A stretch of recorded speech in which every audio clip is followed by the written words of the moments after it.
Hindi na nakaporma ang dalawang iniinalang tulak ng droga matapos silang madakip ng mga operatiba ng Regional Police Drug Enforcement Unit 6 sa isang mabilis ngunit planadong bypass operation sa Iloilo City. Nakabalita dyan si Patroluman Julibel Abior.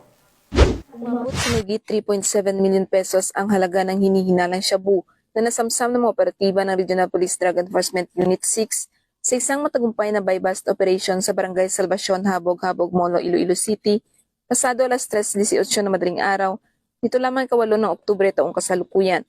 Kinilala ang mga narestong sospek na sina alias Alan, 38 anyos, residente ng Barangay Tabukan, Barotac Nuevo, at alias Jobert, 55 anyos, residente ng Barangay Talibong, Saraga, Iloilo.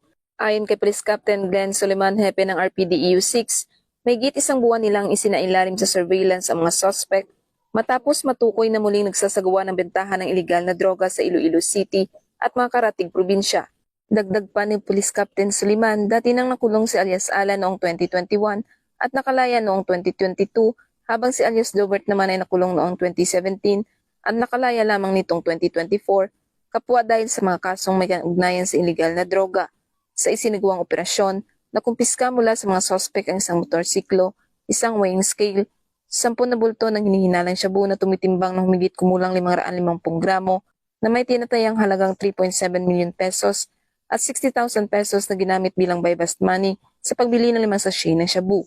Batay sa investigasyon, itinuturing na bodegero at distributor ang mga sospek ng ilegal na droga sa Iloilo City at sa lalawigan ng Iloilo. Sa ngayon, ang mga naarestong sospek ay naharap sa kasong paglabag sa Republic Act 9165 o ang Comprehensive Dangerous Drugs Act of 2002. Ang matagumpay na operasyon ay patunay ng patuloy na determinasyon ng Iloilo PNP sa ilalim ng pamumuno ni Police Brigadier General Josefino D. Ligan, Regional Director ng Pro-6, upang tapusin ang operasyon ng mga sindikato ng ipinagbabawal na droga at mapanatili ang kapayapaan at kaligtasan ng mamamayan ng Western Visayas.